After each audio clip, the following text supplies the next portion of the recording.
I want to tell you something before I start. I've been in space for 11 years.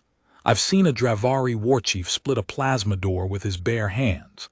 I was 3 meters away when a Quetzal siege carrier broke apart in orbit and rained white-hot debris across a refugee camp for 6 straight hours. I've seen things that would make most people wake up in a cold sweat for the rest of their lives. But I have never, not once, not in 11 years, seen an entire hangar bay go completely silent. Not like that. Not like what happened on the morning of the 43rd day of the Varith siege. And I'm going to tell you exactly what I saw. Because someone has to. Because the official reports buried it under clearance ratings and diplomatic asterisks. Because every soldier who was standing in that hangar that morning knows what they saw, and half of them still won't talk about it, and the other half talk about it in the way people talk about things they're not sure they actually saw, carefully, quietly, like if they say it too loud it might stop being real. So I'm going to be the one who says it loud. My name is Sarath Vel Amun. I'm Kreshari. You probably don't know what that means unless you've spent time in the Outer Rim trade corridors, so I'll keep it simple. We're a mammalian species, bipedal, 4-limbed, roughly human-adjacent in basic biology, wildly different in almost everything else. We live about 200 of your years. We're considered good engineers, decent tacticians, and terrible diplomats, which is why I ended up working as a logistics coordinator for the Galactic Coalition instead of anything more glamorous. I was not a soldier at Varith. I want to be absolutely clear about that. I was there because someone had to manage the supply manifests for the station's northern quadrant, and our last coordinator had been evacuated after a plasma round took out the loading dock where she'd been standing. They needed a replacement fast. I was available and I had the clearance. So they shipped me in on the 4th day of the siege, told me to keep the ammunition flowing to the defense lines and the medical supplies flowing to the trauma bays, and not to do anything stupid. I did the first 2 things. I absolutely witnessed someone do the third. Let me tell you about Varith Station first.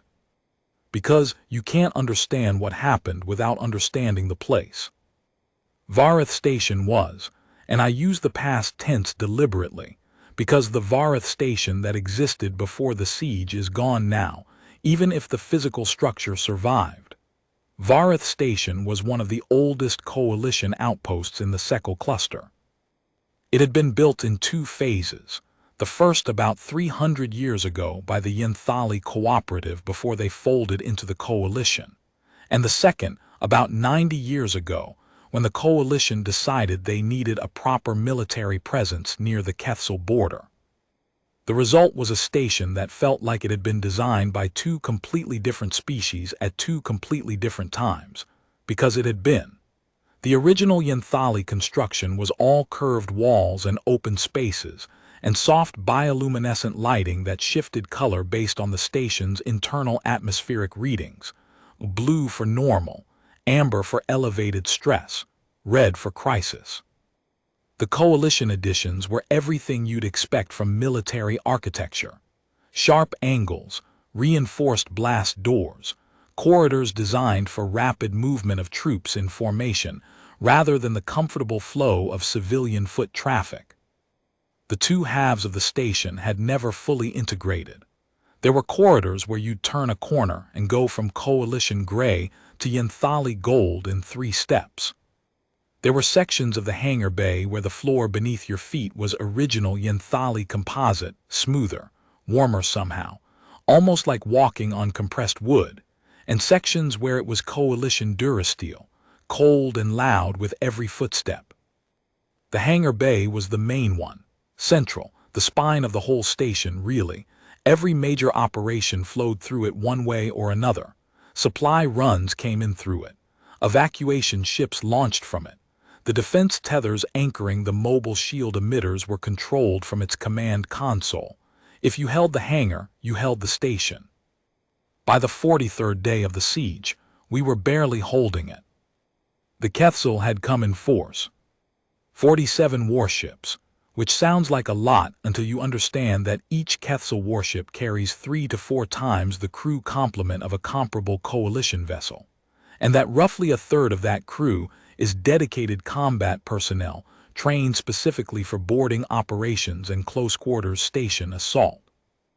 We had one understrength garrison battalion, 2 companies of coalition Marines who'd been evacuating civilians from a nearby settlement when the siege started and got essentially trapped here when the blockade went up, a handful of auxiliary defense drones that were running on dwindling power cells, and approximately 960 civilians who had not managed to get out before the Quetzal sealed the egress corridors.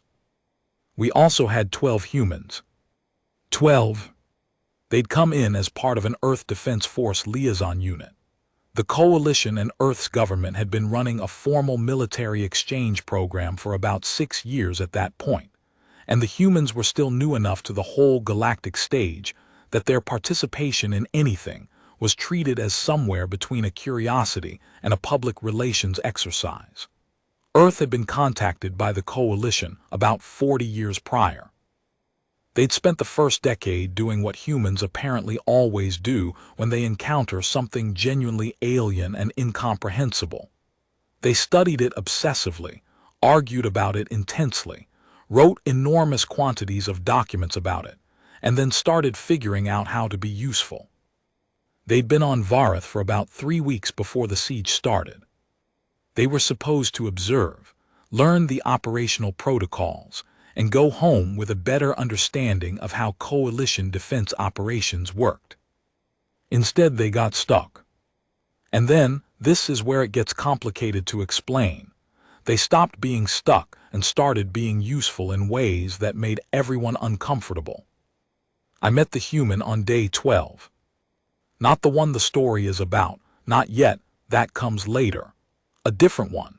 Her name was Sergeant Yeva Marchetti, and she was managing a jury-rigged repair station for the defense drones in the station's secondary maintenance bay.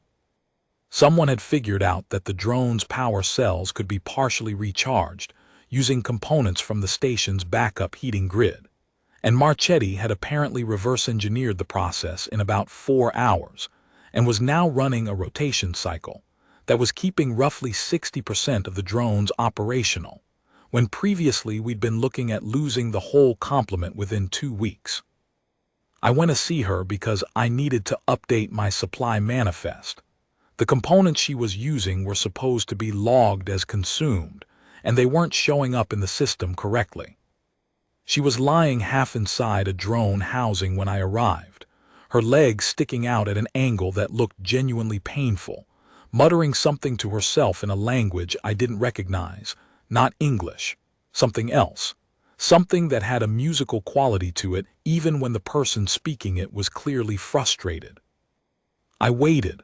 I coughed, because I didn't want to startle her and have her hit her head on the interior of the drone housing, which looked like it had edges that could do real damage. She slid out, sat up, looked at me with the particular expression that humans get when they've been interrupted mid-thought, a sort of rapid blinking, like they're trying to remember what the physical world looks like.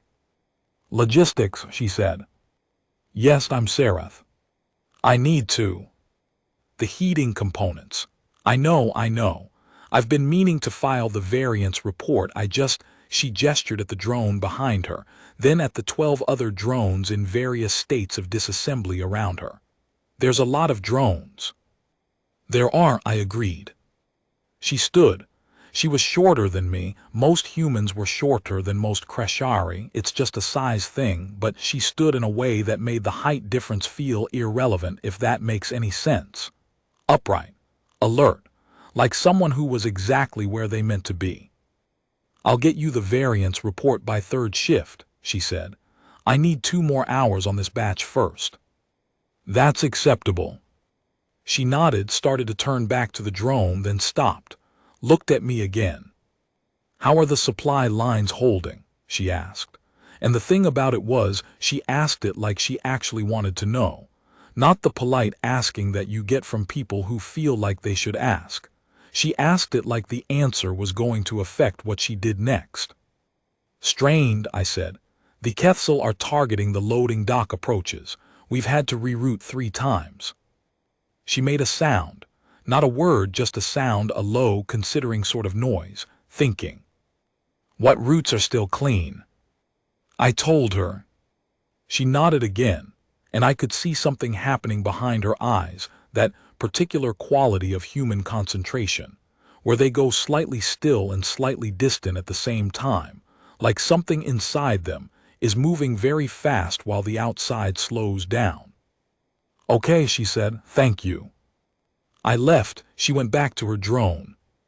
The variance report arrived at second shift, 2 hours earlier than she'd promised. I noted that. I note things like that. The humans, all 12 of them, had spread through the station's operational structure in the way that, I've thought about how to describe this many times, in the way that water spreads through a crack in a wall. Not forcing, not pushing, just finding every gap between one thing and another and filling it, quietly, without drama, until suddenly the crack wasn't a weakness anymore. Marchetti had the drones. Another human, a big man named Corporal Does, who rarely spoke but who had a spatial memory that the coalition tactical officers found genuinely unsettling, had taken to running what he called recon loops through the station's maintenance tunnels. He knew every duct, every crawlspace, every junction between the Yntali original structure and the coalition additions. He had mapped it all in his head, and he shared that map with anyone who asked, always accurate, always current. When the Kethsel breached the East Wing on day 22, it was Does' tunnel knowledge that let us collapse the defensive perimeter without losing any of the 300 civilians sheltering in that quadrant. There were others. Each of them had found something. Each of them had made themselves necessary in a way that was hard to argue with because they hadn't asked permission. They just started doing things, and the things had been useful. And then there was Corporal Marcus Vale. I need to pause here, because I want to get this right. Marcus Vale.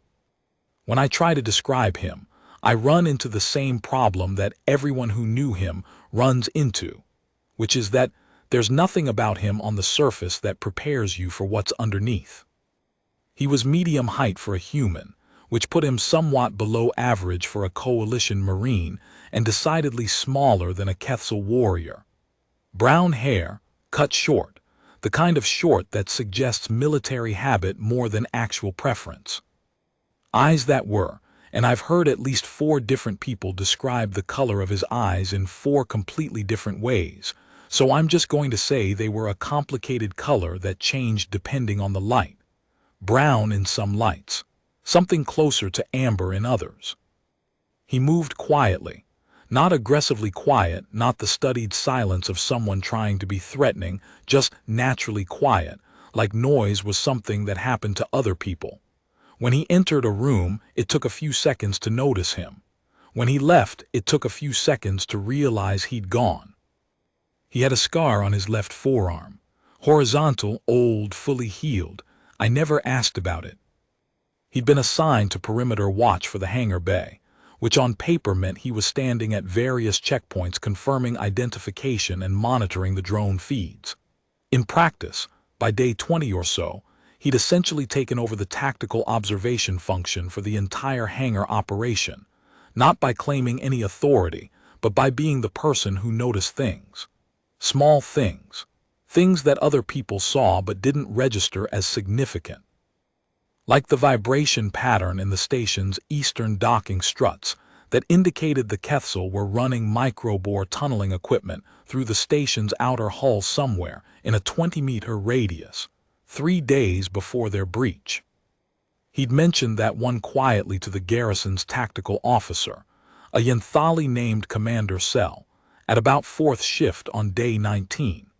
He'd said it like he wasn't entirely sure it was significant, in the apologetic way that humans sometimes present information when they're worried about overstepping.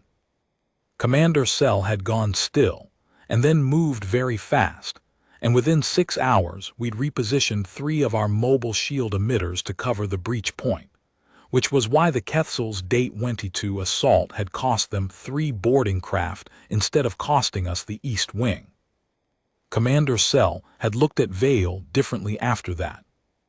Most of us did. But that's context, that's the before. Now I'm going to tell you about Day 43. I've told this story 47 times in various formal and informal settings. I've given 2 sworn depositions about it to the Coalition Inquiry Board. I've described it in writing in 3 different reports. And every single time when I get to the part I'm about to get to, I feel the same thing in my chest that I felt standing in that hangar watching it happen.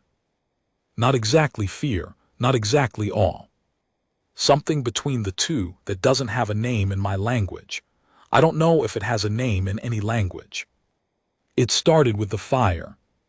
Day 43, approximately second shift local station time, which had become fairly abstracted from anything meaningful by that point since we'd been on emergency rotation for 6 weeks, and nobody was sleeping when they were supposed to sleep or waking when they were supposed to wake.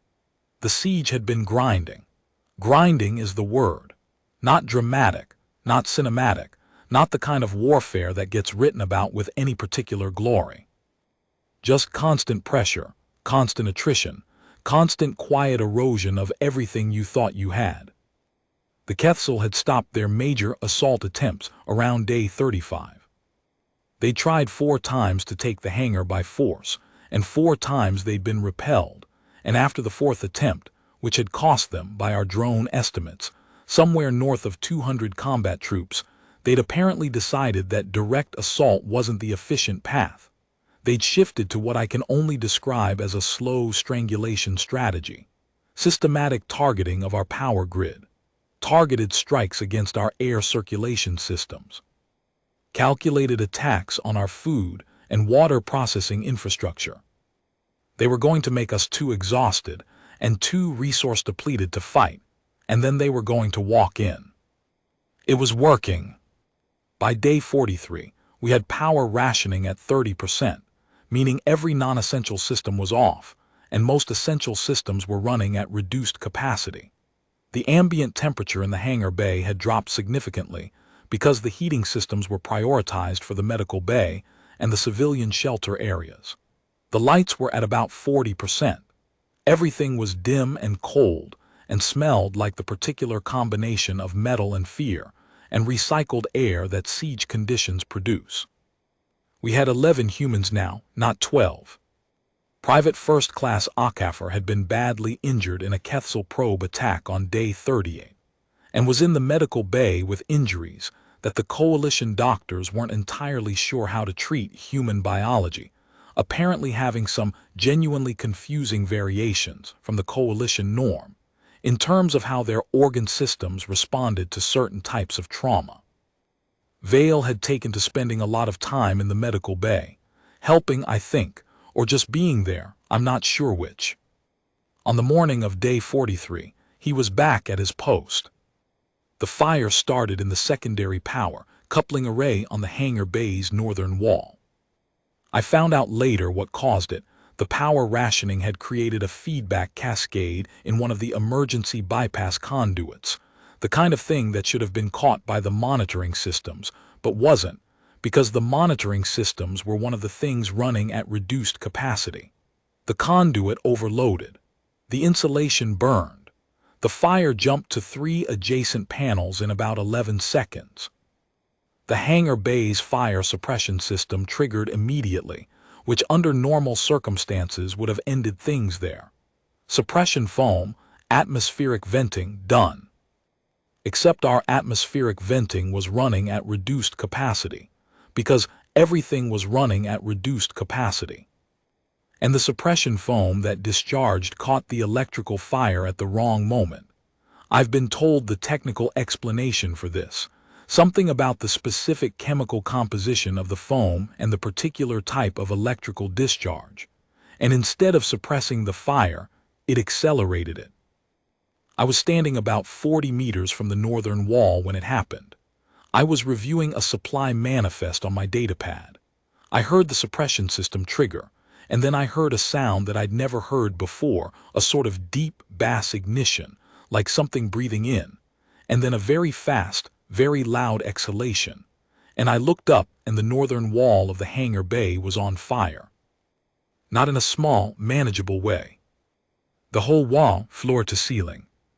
A curtain of fire that must have been 20 meters wide and 12 meters high. The foam burning in great orange-white sheets that curled and fell and rekindled.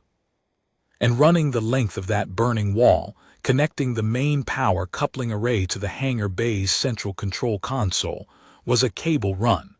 A thick one. The primary data conduit for the hangar's shield emitter controls. The control console was on the far side of the fire. The shield emitters were the only thing standing between the capsule and a direct atmospheric breach of the hangar bay. If we lost control of those emitters, we lost the hangar. If we lost the hangar, we lost the station. If we lost the station, 960 civilians and approximately 400 coalition personnel were either going to die or become prisoners of the capsule. And I want to be very clear that the second option was not significantly preferable to the first. Everyone understood this immediately. Varith station personnel are not people who need things explained to them slowly. When the northern wall went up, every person in that hangar understood within about 4 seconds exactly what it meant. The reaction was paralysis. I know that sounds bad. I know it sounds like cowardice or incompetence. But I want to be honest about it because honesty is the only thing that makes this story worth telling. The fire was enormous. The fire was chemical burning suppression foam on top of an electrical fire, which makes a fire that behaves in ways fire normally doesn't. It moves laterally, it clings, it falls and then reforms. The control console was 40 meters beyond the leading edge of the flames. Getting to it meant crossing that fire. People looked at each other. People called out. The garrison commander, a Dravari named Colonel Kesh, a large person even by Dravari standards, someone who had been stone solid for 42 days of siege, was standing 8 meters to my left, and I watched him look at the fire and look at the console, and do the calculation, and the calculation came back impossible. Not because he was a coward, because he was rational. The fire was burning at temperatures that would, by physical law, kill anything that tried to cross it. Coalition, environmental suits were not designed for fire exposure of that magnitude. The atmospheric venting that might have created a path through the fire was offline. There were no options. The control console was going to go dark. The emitters were going to fail. And that was when I saw Marcus Vale start walking. He'd been standing about 20 meters to my right when the fire started. I'd registered him in the vague way you register someone who's been part of your environment for 6 weeks, present, positioned, expected. I hadn't been watching him specifically. I was watching him now. He was walking toward the fire. Not running, walking. That was the first thing that was wrong, that didn't parse correctly in my brain. People who are about to do something reckless run.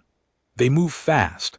They're propelled by adrenaline and urgency, and the narrow window before their own survival instinct catches up and stops them. Vale was walking at a pace I can only describe as deliberate, like he had a specific destination, and he knew exactly how long it would take to get there, and he'd allocated the correct amount of time. He wasn't running toward the fire because running toward the fire wasn't what the situation required. He was walking because walking was the pace that got you to the fire in a controlled state rather than an exhausted one. I didn't understand this in the moment. I'm telling you what I understood later. In the moment, I just watched a human being walk toward what was, by every measure I possessed, certain death, and I couldn't speak. The hangar went quiet. I've mentioned this, but I want to linger on it for a moment, because it's not something I can fully explain. A hangar bay during a siege is never quiet. There's always something, alarms, calm traffic, machinery, footsteps, voices giving orders or asking questions, or just filling the nervous air with sound. Vareth's hangar, by day 43, had become a place where quiet was something that theoretically existed somewhere else. There were always between 30 and 60 people in that space at any given moment, managing the endless operational demands of keeping the station alive. When Marcus Vale started walking toward the fire, the hangar went quiet. Not gradually, not as one person noticed and nudged the next, all at once in about the span of 2 seconds. 62 people. By the post-incident count, 62 personnel were in the hangar at that moment. All of them stopped what they were doing. All of them went silent. All of them turned and watched. I remember the sound of my own breathing. He had a piece of equipment with him, a small one. He'd taken it from one of the maintenance stations near his post. I found out later it was a portable atmosphere recirculator, the kind used for localized environmental control in damaged sections, small enough to carry one-handed. Designed to create a small area of controlled atmosphere around a worker, in a section with compromised air quality. He activated it as he walked, held it in front of him at chest height. It wasn't fire protection equipment. It was not designed for fire protection. What it was designed to do was circulate and filter the air in a small radius around the operator, and the engineering officer who explained this to me afterward used the word theoretically about 4 times in the explanation, and her voice had a quality that suggested she was still not entirely comfortable with what she was describing, which could, under extremely specific conditions, create a narrow channel of reduced oxygen air directly in front of the operator. Fire needs oxygen to burn. A narrow channel of reduced oxygen air moving through a fire could, theoretically, create a momentary path. The channel would be maybe half a meter wide. The portable recirculator was not rated for the temperatures involved. The path would last, if it worked at all, for seconds. And the thing that the engineering officer kept coming back to, the thing that made her voice do that quality it did, was this. For this to work the way he needed it to work, Vale had to have understood all of this. Had to have done the physics in his head in the 11 seconds between the suppression foam igniting and his first step toward the wall. He had to have known that it was possible. And he had to have known with absolute certainty, that possible was not the same as safe. He reached the edge of the fire. I want to be careful here. I want to be precise, because imprecision would be a kind of lie. He didn't walk through the fire like it wasn't there. He didn't move with supernatural ease or impossible grace. What happened was not magical and not impossible, and anyone who tells it as though he was untouched and unmarked is dishonoring what actually occurred. He burned.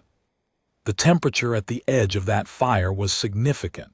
Even with the recirculator creating its partial path through the flames, what he was walking into was not safe.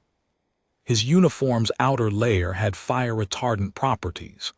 All coalition liaison officers were kitted out with standard-issue environmental gear, and it included basic thermal protection.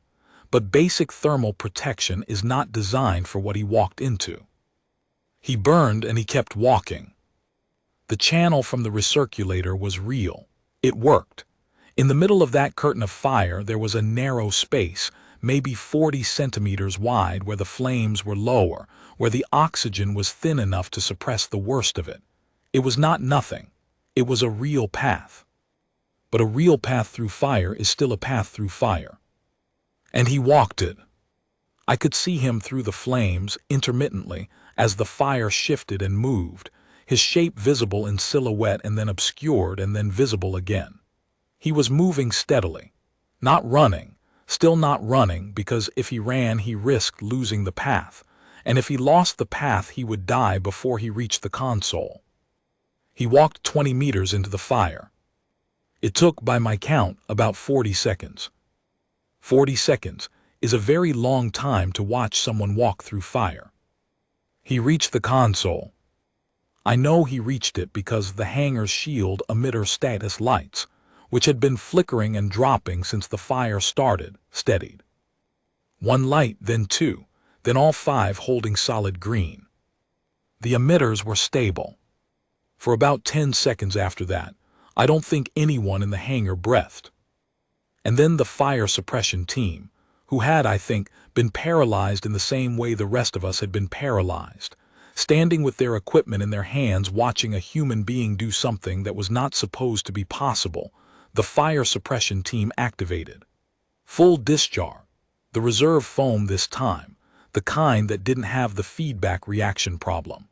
They hit the northern wall from 3 angles simultaneously. The fire went out in about 90 seconds. The smoke was enormous, thick, chemical, eye-watering.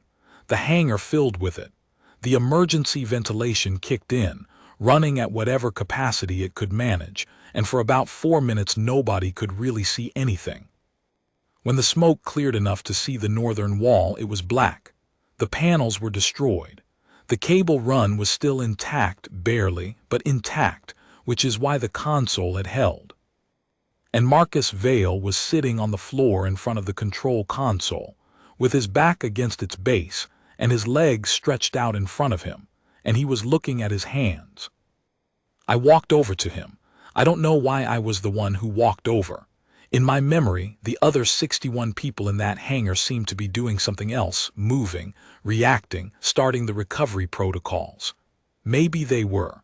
Maybe everyone moved toward him and I'm just the one who made it there first. I don't know. He looked up when I got close. His uniform was damaged in a way that made the fire-retardant material's performance feel like a thin consolation. The outer layer was gone in patches. The skin on his forearms and the backs of his hands was, I don't want to use clinical language here. I'll just say it was not in good condition. I could see that from 2 meters away. The medic who treated him later would use the word significant in her report, which is the kind of word that medical professionals use when they want to convey severity without being dramatic about it. His face was largely unaffected. The recirculator had protected the air around his head, I think, or the fire had moved in his favor for that part of it. His hair was singed. He had a burn along his jaw on the left side. He looked at me. And his eyes were, I keep coming back to this, I know it's a repetition, but I keep coming back to it because it's important. His eyes were completely calm. Not the blankness of shock. Not the artificial steadiness of someone pushing through pain. Calm, like someone who had done a thing they needed to do and had come out the other side. Emitter stable, he asked. His voice was rough from the smoke, but he asked it clearly. Yes, I said. He nodded, looked back at his hands. Good, he said. The medics arrived about 20 seconds later. They took over in the efficient, purposeful way that medics take over when they're very good at their job and very aware that time matters. They assessed him, started immediate care, had him on a stretcher and moving toward the medical bay in under 3 minutes. He didn't argue with any of it. He went with them without protest, which I mention because I have been told by other humans who knew him that this was somewhat out of character, that Vale had a habit of underreporting his own injuries and trying to return to duty faster than was advisable. Maybe the hands convinced him. Maybe he looked at the hands and did the same calculation he'd done when he looked at the fire, rational, precise, outcome-focused, and the calculation came back. You need the medical bay. As they carried him past me, he turned his head, looked at me again. Thanks, he said. I hadn't done anything. I told him so. He made a small sound, not quite a laugh, not quite something else. A human sound. One of the sounds they make when something is both unfunny and true. Then they took him around the corner, and he was gone. And then the hangar was full of noise again, because 61 other people suddenly remembered how to make it, and everything crashed back into the ordinary chaos of a siege in progress.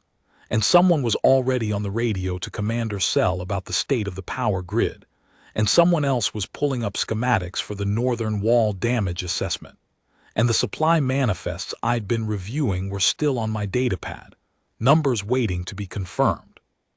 I stood there for a few seconds more. I looked at the blackened northern wall. I looked at the control console, green light steady. I thought about 40 seconds, about how 40 seconds is sometimes a very long time, and about how very long time had contained, in this case, a human being walking through fire because it was the only way, because someone had to, because he'd done the math and come out the other side of the math with an answer that was not no. Part 2, The Ghost of War, What Happened After. This is where the story gets harder to tell. Not because the events are complicated. They're not. What happened in the aftermath of Day 43 is actually quite straightforward in terms of what occurred and when and why. It's harder to tell because what happened in the aftermath is about people, about how people process something they've seen, about how something that one person does can move through a population and change it, about how a word gets attached to a person and what it means and what it costs. The word that attached to Marcus Vale was not one he chose. The Kethsul chose it. I should tell you a little about the Kethsul because they matter here. The Kethsul are, and this is the way that coalition anthropological records describe them, which is a description I find incomplete but serviceable. They are a warrior culture in the genuine, deep structural sense, not the way the word is sometimes used loosely, to describe a civilization that happens to have a strong military tradition. The Kethsul have built their entire social architecture around the concept of honorable combat, around the assessment of martial worth, around the recognition of strength and the contempt, a real and functional contempt, not a performance for weakness. They have enemies, they have adversaries, they have opponents. They also have a category that doesn't translate precisely into coalition standard, but which has been approximately rendered as the ones who cannot be killed cleanly. It's a category of respect that exists outside the normal framework of combat assessment. Not ally, not friend, not admired opponent. Something more like a recognition of something that operates by different rules than they do, something that doesn't follow the expected patterns of the fight. In their military tradition, this category has a specific term, Vethaxel. Roughly translated, the ghost that moves through walls. Or, and this is the translation that became more common in the coalition records after Vareth, the ghost of war. Here's how the Kethsul learned about what happened on Day 43. They had surveillance drones inside the station. This was known. Commander Cell had been tracking them since Day 12. Destroying them created problems. The Kethsul had been using the drones as part of their targeting array, and eliminating the drones too quickly would signal that we'd located them, which would cause the Kethsul to alter their approach in ways that might be worse. So there had been a strategic decision to leave the drones in place, while feeding them selected false data through certain channels. But on Day 43, the drone in the hangar bay's northwest corner, one we knew about but had not yet neutralized, captured everything. We found out they had the footage on Day 45. We found out what they did with the footage on Day 46. One of our intelligence officers, a Kreshari named Analyst Veth, who had been monitoring Kethsul internal communications through a channel we'd established early in the siege, came to Commander Cell and me with a transcript. The transcript was from a communication between Kethsul High Commander Droth and his Fleet Command Council. The relevant portion of the transcript read, and I'm reading from the Coalition Intelligence Translation, which I have a copy of, which I am not going to reproduce verbatim because of the diplomatic restrictions, but I can characterize it accurately. The relevant portion showed High Commander Droth presenting the footage from the Day 43 drone and then asking his council what they made of it. The council had 3 responses. The first 2 were variants of disbelief, suggestions that the footage had been altered, that what appeared to be a lone human walking through fire was some form of coalition trickery. The third response from the fleet's senior tactical officer was different. The senior tactical officer said, in the Quetzal translation, "This is not trickery. I have reviewed the footage 7 times. The human is real. The fire is real. What the human carries is a recirculator. I recognize it from the Alliance supply manifests we captured in the first week.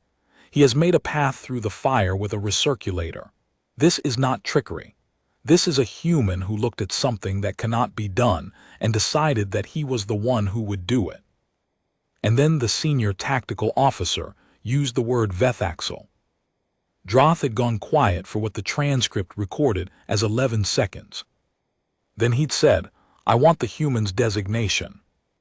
They'd looked it up from their drone footage capture and their pre-siege intelligence files.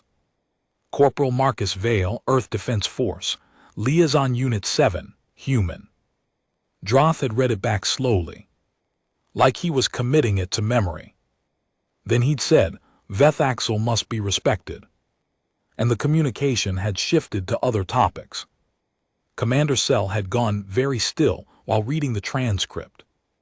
When she finished, she'd looked at me with an expression that I can only describe as someone who has just had their understanding of something important revised. "They're not going to target him specifically," she said. "No," Analyst Veth confirmed. "They're going to be careful around him." That appears to be the implication. Commander Cell was quiet for a moment. Then she said, "I want him to know about this before the briefing. Give him the courtesy of knowing before everyone else does." He was in the medical bay when they told him. I wasn't there for that conversation, but Commander Cell described it to me afterward. She'd sat down across from him. He was sitting up in the recovery bed, his hands in the advanced burn treatment sleeves that the medical team used for significant skin trauma, which immobilized the hands and forearms but was otherwise not uncomfortable. And she told him that the Quetzal knew what he'd done, and that the senior Quetzal tactical officer had designated him Vethaxel. I think she'd expected several things. Surprise, maybe a kind of complicated pride, possibly concern about being a more visible target. What she got was a long pause and then, "What does that mean for the station?" She'd blinked. "For you," she'd said, "it means." "I understand what it means for me," he'd said. "What does it mean for the station? Does it change their tactical approach? Does it create any opportunity we can use?" Commander Cell had looked at him for a moment. "I don't know yet," she'd said. "Can we find out?" She'd said she would look into it. She'd left. She described the conversation to me about an hour later with an expression that was still sorting itself out. "He asked about the station," she'd said. "Yes." "Not about himself, about the station."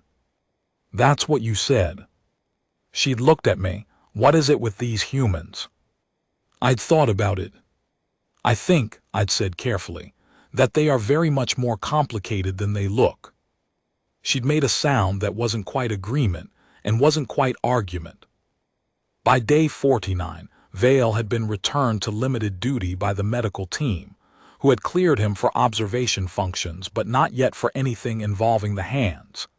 The information about his Quetzal designation had spread through the station, the way information always spreads in enclosed communities under siege. Instantly, incompletely, and with significant embellishment.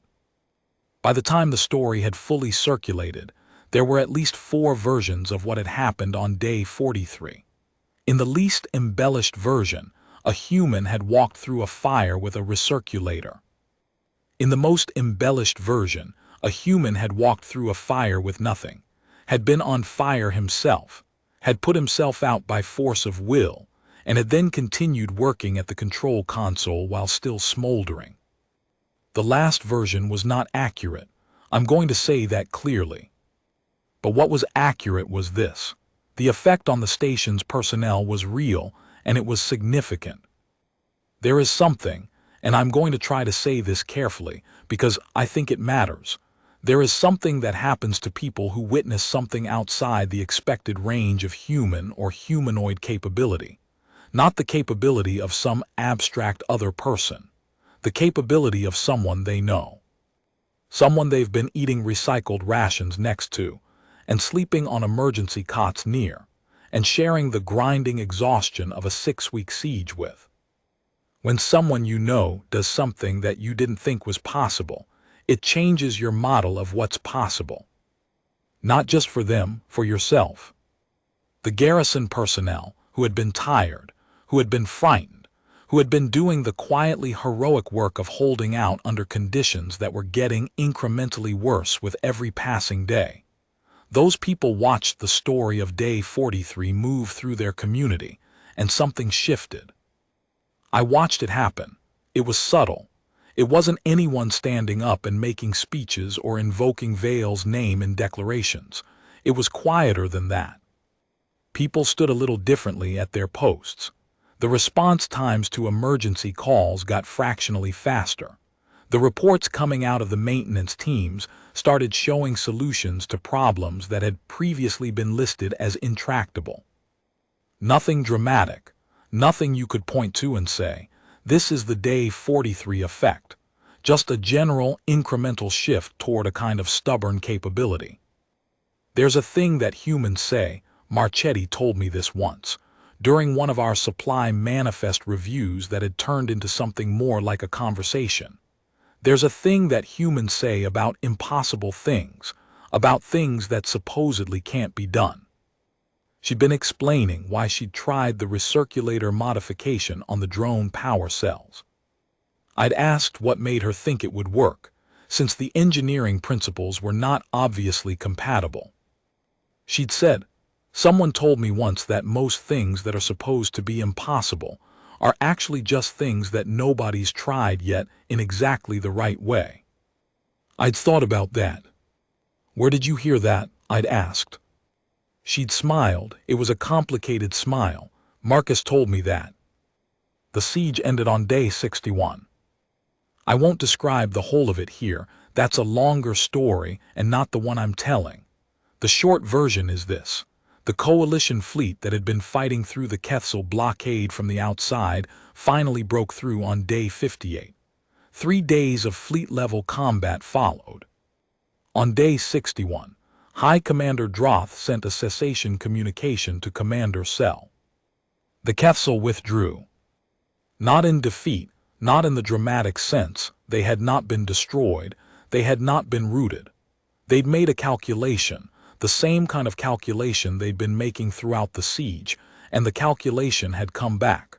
The cost of continuing does not justify the objective. They withdrew cleanly in good order, which is what the Kethel do when they choose to stop fighting. It's one of the things the Coalition Diplomatic Corps actually respects about them. When they decide to stop, they stop completely. No rearguard actions, no parting strikes. Done. Before the fleet left, Droth sent one additional communication. It was addressed to Corporal Marcus Vale, Earth Defense Force. I'm not going to quote it. Not for legal reasons. The diplomatic restrictions I mentioned earlier don't cover this communication, but because I think quoting it would diminish it somehow. I'll characterize it. It was a formal Kethel recognition communication, the kind that their military tradition uses to mark the Vethaxel designation. It stated, in the formal register, that Vale had been observed operating in accordance with the principles that the Kethel consider the highest expression of martial worth, not the winning of the fight, but the willingness to enter the fight at the point where entering is most dangerous and most necessary. It stated that he would be recognized by Kethel forces. It stated that this recognition was not a guarantee of safety. The Kethel recognition tradition is more complicated than that, but that any Kethel commander who encountered him would know what he was and would be obligated to acknowledge it. The communication was signed by Droth himself and marked with the Fleet Command seal. It was, in every meaningful sense, a declaration that Marcus Vale, a corporal in the Earth Defense Force, a human, a species that had been interacting with galactic civilization for 40 years, and was by most coalition standards still in its first generation of genuine integration, had earned the respect of an enemy who did not give respect easily or cheaply. Commander Cell read the communication aloud in the full assembled garrison. There was a silence when she finished. Then the hangar went louder than I had heard it in 61 days. I found him afterward, in the kind of afterward where the siege was technically over, but the reality of it hadn't fully settled yet. When people were still moving through the emotional aftermath of surviving something, when the exhaustion and the grief and the relief were all happening simultaneously, and nobody quite knew which one to express. He was in one of the observation alcoves off the main hangar, small recesses in the Yinthali original architecture, curved like shells, big enough for 2 people or 1 person with room to breathe. He was alone. Looking at the stars, the external view was accessible again now that the Quetzal had withdrawn, and the external viewport shutters had been opened for the first time in 61 days. I sat down across from him. He looked at me. "You stayed," he said. "I'm logistics," I said. "Someone has to close out the manifests." He almost smiled. We sat for a while. The stars were very still. After 61 days of siege still felt important. "They're calling you the ghost of war," I said finally. He was quiet for a moment. Then, "I know." "How do you feel about that?" He thought about it. He did that. He actually thought about the question before he answered it, which is rarer than you might expect. Most people start answering before they're done thinking. "Honestly," he said. "Yes." "It's strange," he said, "because I was just trying to keep the emitters on." I looked at him. "That's all I was doing," he said. "The emitters were going to fail and the station was going to fall, and I could see a way that maybe they didn't. So I tried the way. That's just what you do. When you can see a way, you try it." "Most people couldn't see that way," I said. "I know," he said, and there was nothing in his voice when he said it. Not pride, not false modesty, just a kind of matter-of-fact acknowledgement. "But that's not about me being brave or special or whatever. That's about training and physics and the fact that I happen to be standing next to the right equipment." "You still had to walk through the fire." He looked at me for a moment. "Yes," he said. "That part was," he paused, "that part was not easy." It was the closest I'd heard him come to admitting that any of it had cost him something. "Your hands," I said. He looked at them. The treatment sleeves were off now. The medical team had cleared him. The healing was proceeding well. There were marks on the backs of his hands and his forearms. There would be marks there for a long time, possibly always. "They work," he said. "That's what matters." The Coalition Inquiry Board convened a formal review of the Varith siege approximately 3 months after it ended. I testified. Marchetti testified. Daz testified. Commander Cell testified at length. 11 other personnel testified. Vale testified twice. I was told by a Coalition intelligence officer, who attended both sessions, that his testimony was the most complete and technically precise of anyone who had been in the hangar on day 43. That he had described the physics of what he'd done with the recirculator in enough detail that the engineering team was able to fully reconstruct the process, identify why it worked, identify the conditions under which it would and would not work, and document it for future operational use. He'd turned his desperate improvisation into a procedure. That felt like him. The formal designation of Marcus Vale as Vethaxel by the Quetzal High Command became a matter of Coalition diplomatic record.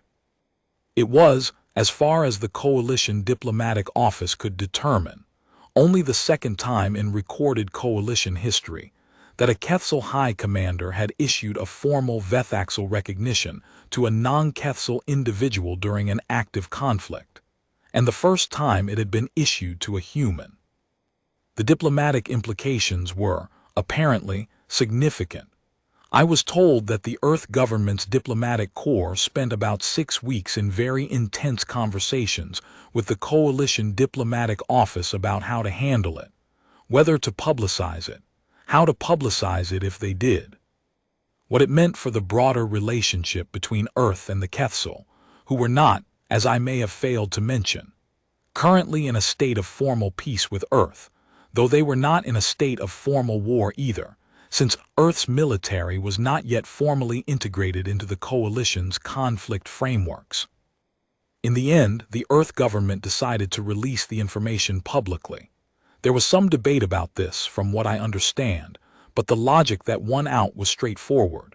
A Quetzal High Commander had looked at a human and seen something worthy of the highest recognition their military tradition offered. That was not a small thing.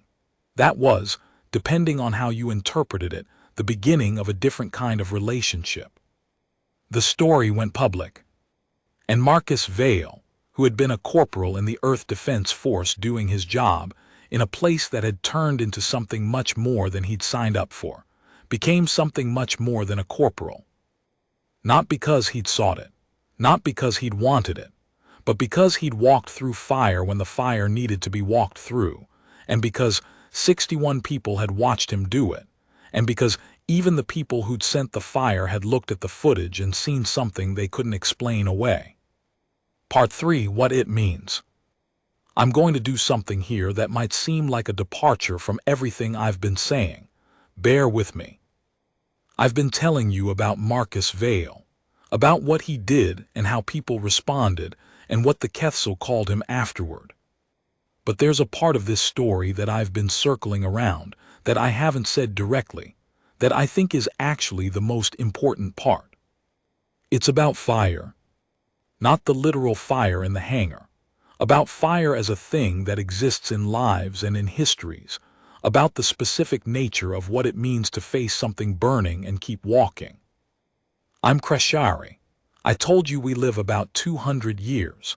When you live 200 years, you think about time differently than shorter-lived species do. You think about the long arcs. You think about what things mean over the duration of a life, rather than what they mean in the moment.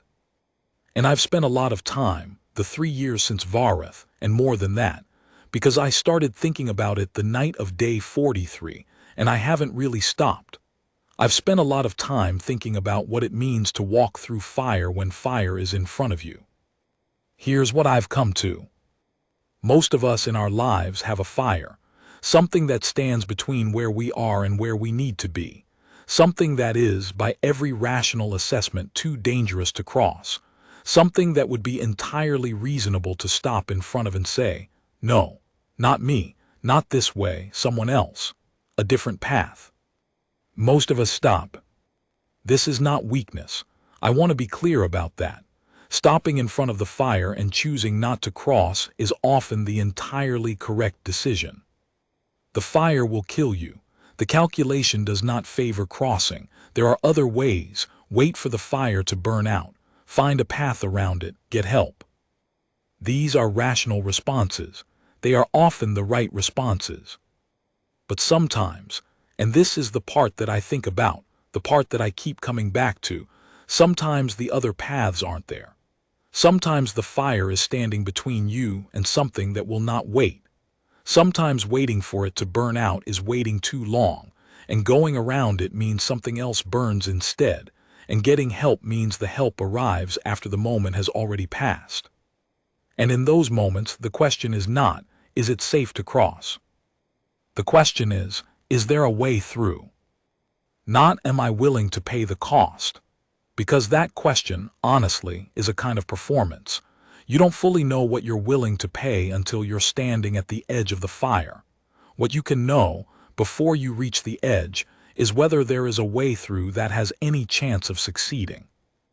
Vale knew there was a way through. He'd done the physics. He'd identified the tool. He'd calculated the window. The way through existed. So he walked. 3 years later, I was talking to a coalition diplomat, a Yinthali named Cell, not Commander Cell, different person, common name, who was working on the framework for the first formal Earth Quetzal diplomatic channel.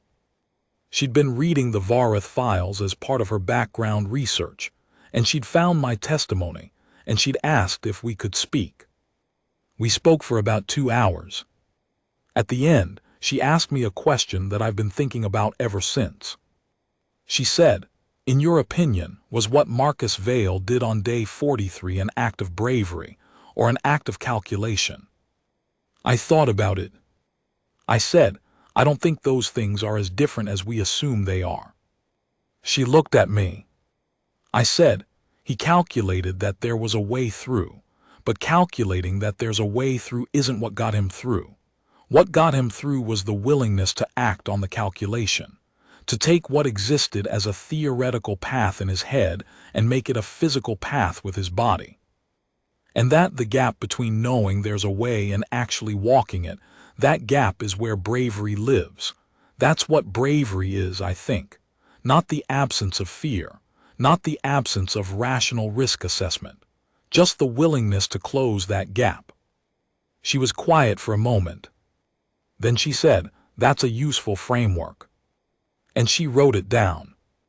Marcus Vail went back to Earth after the siege ended. He was given, the full list is in the public record, he was given a Coalition Distinguished Service Recognition, an Earth Defense Force citation for conduct in a combat environment, and a formal diplomatic correspondence from the Quetzal High Command that was delivered through the diplomatic office, and which he received, apparently, with the same expression he'd given most of the other recognition, the expression of someone who is politely absorbing something they weren't sure they needed. He was promoted, not once but twice in fairly rapid succession, as the Earth Defense Force tried to figure out how to formally acknowledge what he represented and what he'd done. He remained in the liaison program. He was stationed, after a period of recovery and what I understand was a fairly intense debriefing process, at a new coalition outpost in the Outer Rim. He continues, from what I know, to do the things he does, to be present, to notice what other people miss, to find the way through when the way through exists. I've gotten 3 messages from him in 3 years. Short, factual, the way you communicate with someone when communication is not your primary mode of expression. The first said the hands were fully healed and working fine. The second said he'd been present at a first contact situation involving a species the Coalition hadn't previously cataloged, and that it had been interesting, and that he thought I might find the Xenocultural Assessment report worth reading. He was right. I did. The third was longer. It arrived about a month ago. He said he'd been following the Earth-Quetzal diplomatic development, and that he'd heard the first formal channel had been established, and that it made him think about Varath, and that he'd been trying to write down some of what he'd thought about from his time there. He asked if he could share it with me. I said yes. What he sent was not long, 4 paragraphs. I'm going to characterize it rather than quote it directly, because it feels personal in a way that quoting directly doesn't honor correctly. He said he'd thought a lot about what it meant that the Quetzal had called him what they called him, that he didn't think of himself as a ghost, didn't think of himself as something that moved through walls. He thought of himself as someone who'd done a job that needed doing. But he said, and this is the part I've been thinking about since I read it, he said that maybe that's what ghosts are. Not the ones in the old stories, the pale, formless things that haunt empty houses. Maybe ghosts, the real kind, are just people who did something that the world said couldn't be done, and the world couldn't figure out what category to put them in afterward. Not impossible because they'd done it. Not ordinary because ordinary people hadn't. So, ghost, something in between. Something that moved through fire the way light moves through water, changed by it, changed by the crossing, but having crossed.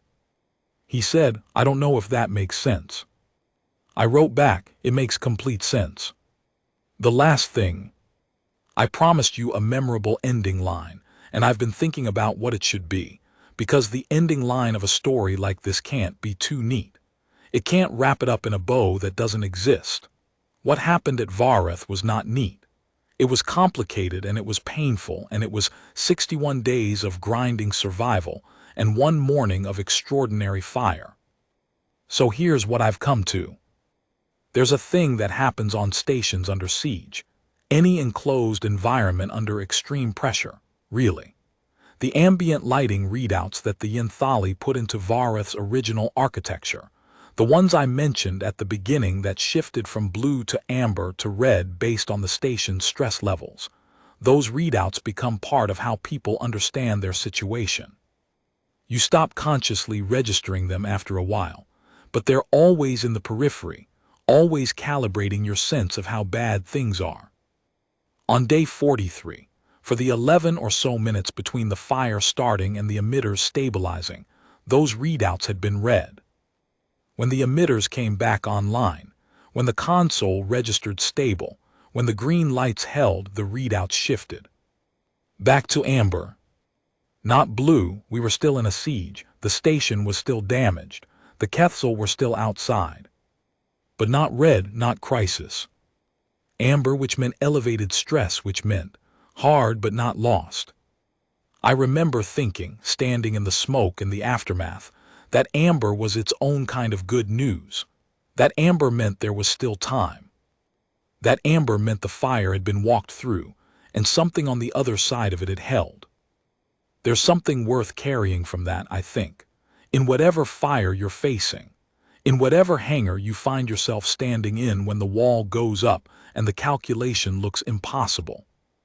Sometimes the way through is narrow. Sometimes it costs you. Sometimes you come out the other side with marks on your hands and a rough voice from the smoke, and something changed that won't go back to what it was before. But sometimes, if you've done the math, if you know the tool you're carrying, if you can hold the path steady through 40 seconds of fire, sometimes the lights go green. And amber is still there waiting for you on the other side. That's not nothing. That's not nothing at all.